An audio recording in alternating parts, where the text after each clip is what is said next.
Hello and welcome to The Top Story, a podcast with the headlines of the day from our correspondents around the world. I'm Tianlu. Coming up in this edition. U.S. Vice President Kamala Harris has chosen Minnesota Governor Tim Walz as her running mate in the presidential race. In the UK, Prime Minister Keir Starmer says communities will dispatch more police to handle riots that have broken out across the country since last week. And the World Health Organization has warned that COVID-19 is making a comeback with worldwide positivity rates surpassing 10%. We begin from the Americas. In the U.S. presidential race, Democratic candidate Kamala Harris has chosen Minnesota Governor Tim Walz as her running mate. The Democratic duo kicked off their campaign trail at a rally in Philadelphia and will spend the next 5 days flying around the country touring other critical states. Harris is now the first woman of color on the top of a major party ticket in the United States. Benji Haya reports from Philadelphia. Raucous atmosphere inside the hall behind me where the rally took place, and we were inside for the majority of that event. Then the crowd definitely thought that she did make the right choice. Since the day that I announced my candidacy, I set out to find a partner who can help build this brighter future. I'm here today because I found such a leader. Governor Tim Walz of the great state of Minnesota. Governor of Minnesota, Tim Walz, age 60, barely a recognizable name just days ago, now someone that will become second on the ticket alongside Kamala Harris in the run-up to November's general election. I couldn't be prouder to be on this ticket and to help Vice President Harris become what we all know is very, very good for us to think about. Next President of the United States of America. The fact is that this is an appointment which, as I say, many weeks ago, not many saw. In fact, Kamala Harris wasn't even the nominee weeks ago. It has been a remarkable turnaround and a couple of weeks which has re-energized the Democrat Party. This party now finds itself in array, united, and even one of the main contenders to be number 2 for Kamala Harris on the ticket and in this campaign, Josh Shapiro, the governor of this very state, Pennsylvania, a key battleground state that the Democrats have to win if they want to retain the White House. Even he was fully on board. There are hopes within Kamala Harris's camp that the Minnesota governor can really unite the party and push on the campaign, try to capture that momentum and inject it into the next 90 days.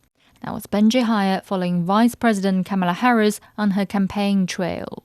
Turning to Europe, British Prime Minister Keir Starmer says communities will dispatch more police to handle riots that have broken out across the country since last week. Starmer says authorities have arrested more than 400 people in the anti-Muslim and anti-immigrant protests. England is embroiled in the worst rioting in 13 years after misinformation alleged a migrant stabbed and killed 3 young girls. Ian Copestake reports from Rotherham in northern England. There were more clashes between police and far-right protesters on Monday night as violence continues to break out across the UK. In Belfast, in Northern Ireland, bins and vehicles were set on fire as around 100 people protested outside a city centre hotel.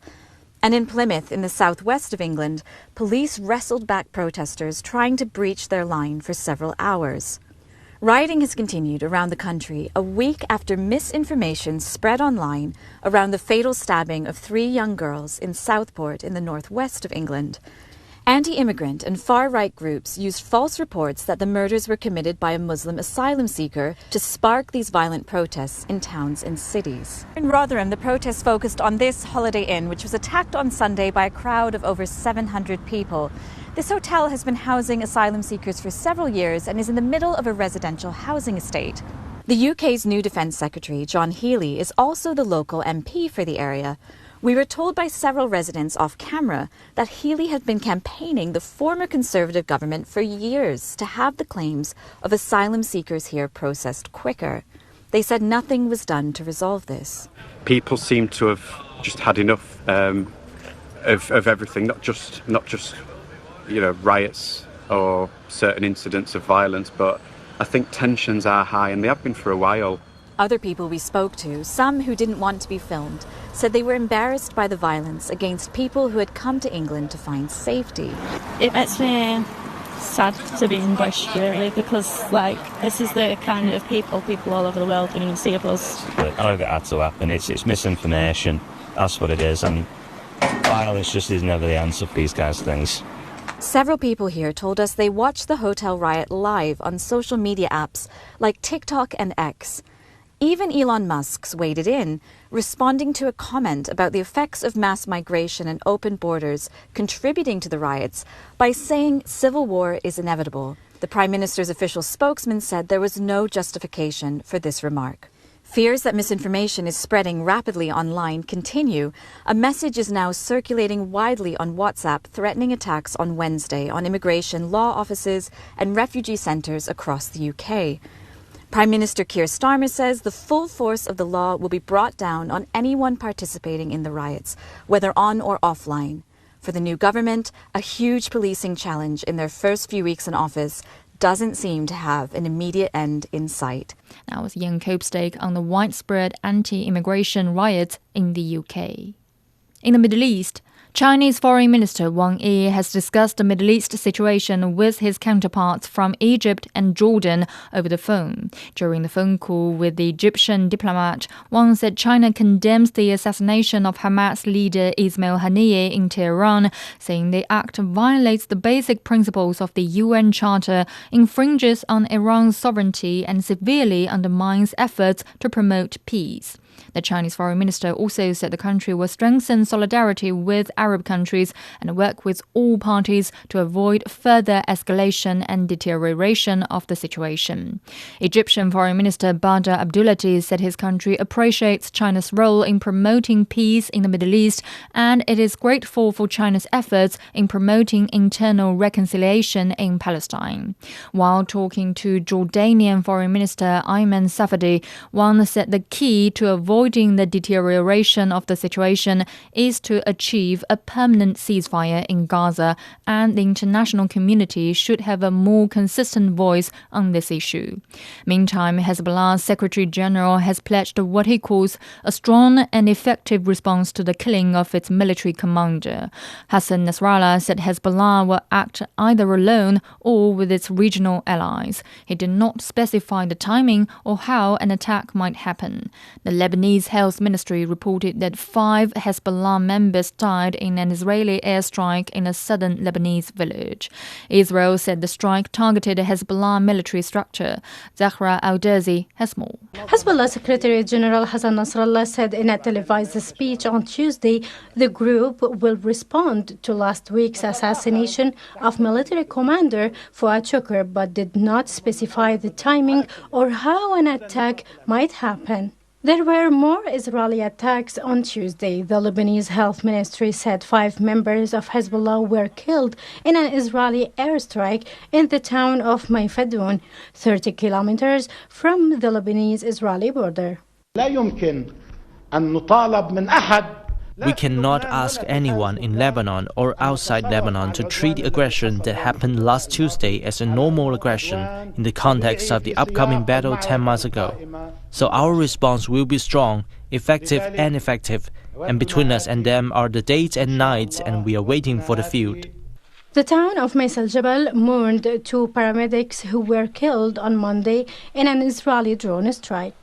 This brutal enemy that violates all international and humanitarian norms is not new to targeting medical and humanitarian staff. According to data from the Lebanese Ministry of Health, more than 500 people have been killed. Hezbollah and Israel erupted in October, displacing 98,000 people from southern Lebanon. Hezbollah is said to be weighing its options carefully. In his speech, Nasrallah expressed concern for the Lebanese and the need to keep the impact of this conflict limited, but without compromising the response to Israel's assassination of the Hamas leader. That was Zahra Al-Derzi reporting from Beirut. Meanwhile, Hamas has announced Yahya Sinwar as its new political bureau chief. He succeeds former leader Ismail Haniyeh, who was assassinated in Tehran last week. 61-year-old Sinwar has been the Hamas leader in the Gaza Strip since 2017 after serving jail time in Israeli prisons. In Asia, Bangladesh has named Nobel Peace Prize laureate Muhammad Yunus as chief advisor of its interim government. Tuesday's announcement came one day after Prime Minister Sheikh Hasina resigned and fled the country following violent student protests. President Mohammad Shahabuddin had held meetings with his military chiefs and student leaders who requested Yunus as chief advisor. 84-year-old Yunus and his Grameen Bank won the 2006 Nobel Peace Prize for lifting millions out of poverty by granting small loans of under $100 to the rural poor of Bangladesh. President Shahabuddin has dissolved parliament, clearing the way for the interim government and new elections. The president also freed opposition leader Begum Khalida Zia from house arrest. He is a former prime minister who opposed Hasina for decades. Ravinder Bawa has the latest. The president has had meetings not just with the army but also with the protester leaders, the groups that were protesting. Apart from that, it's interesting that the moment former Prime Minister Sheikh Hasina leaves the country, and just a day after that, the fiercest opponent, Khalida Zia from the opposition party, has been released from the jail. And not just her, but many other leaders have also been released from the jail by the president. And the interim government formation, the process of that is still on under the leadership of Muhammad Yunus. What we saw on that a number of there was a major reshuffle in the army and on the streets as far as the daily life is concerned. Still, things are still not back on track as of now, but slowly protesters have gone back to their homes, and police has briefed their teams to be more patient with the citizens as well as to protect themselves, because we know there were attacks on the police and the police stations were burnt during the last few weeks. So yes, there is a sense of trying to get things on track. The army has taken over. It's not going to be easy to silence everybody and to make everybody happy. So a lot of demands from the protesters still. Police has been on strike. There were visuals of protesters actually standing on the streets and controlling the traffic. The country is in a turmoil, and not just the country, but because of that, the whole region has been affected. Sheikh Hasina is in India at the moment, in Delhi, and there are meetings which were held. The parliament was apprised about the situation, and India is ready to give Sheikh Hasina more time to decide her future course of action. As you know, the UK has already said in a way that they don't have a policy of somebody arriving in UK and then seeking asylum. So it looks like the doors of UK are not open as far as Sheikh Hasina is concerned, and now for her to decide where she will go is going to be a big question. Yes, India at the moment supporting her. India and during Sheikh Hasina's regime, Bangladesh and India have had strong ties, and it is friendly ties. And as some of the officials were talking to us and were telling us that this is second home for Sheikh Hasina. So we'll have to wait and watch as to how situation unfolds in India as well, because in both the countries there are anti-India, anti-Bangladesh sentiments, and if Sheikh Hasina is in India, is it going to have a repercussion on the border? That was Ravinder Bawa reporting. The Chinese Foreign Ministry has weighed in on the situation in Bangladesh. A spokesperson said, as a friendly neighbor and comprehensive strategic cooperative partner of Bangladesh, China sincerely hopes that the country will restore social stability soon. Finally, on COVID-19. The World Health Organization has warned that COVID-19 is making a comeback. Worldwide positivity rates have surpassed 10%, with Europe experiencing rates more than double that figure. Several athletes at the Paris Olympic Games have already tested positive. Jodie Jacobs has more. The World Health Organization warning comes after more than 40 athletes at the Paris Olympics tested positive for COVID-19. In the past few weeks, the WHO says its data shows that across 84 countries, the percentage of positive tests for SARS-CoV-2 has been rising, with a new wave of infections having been registered in the Americas, Europe, and the Western Pacific. In Europe, percent positivity is over 20%. Wastewater surveillance suggests that the circulation of SARS-CoV-2 is 2 to 20 times higher than what is currently being reported. This is significant because the virus continues to evolve and change, which puts us all at risk of potentially more severe viruses that could evade our detection and or our medical interventions, including vaccination.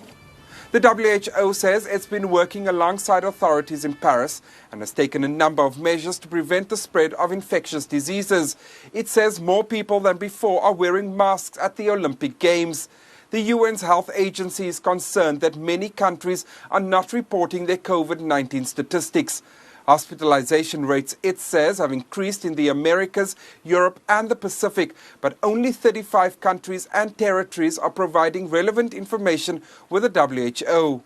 WHO urges countries to share more genetic sequences and to report more on hospitalizations, ICU admissions, and deaths, as we rely on this to conduct our risk assessments and measure burden. In 2024, 35 countries reported data on hospitalizations, 24 on ICU admissions, and 70 on deaths. We are blind in terms of understanding burden. WHO urges countries to continue to sharpen their pandemic preparedness, readiness, and response systems, which they have worked very hard on during COVID-19. The World Health Organization says it now fears variants of the coronavirus that could potentially evade detection may soon be on the horizon and be unresponsive to medical intervention. That was Jodie Jacobs reporting on the COVID-19 from New York. Now recapping today's headlines. US Vice President Kamala Harris has chosen Minnesota Governor Tim Walz as her running mate in the presidential race.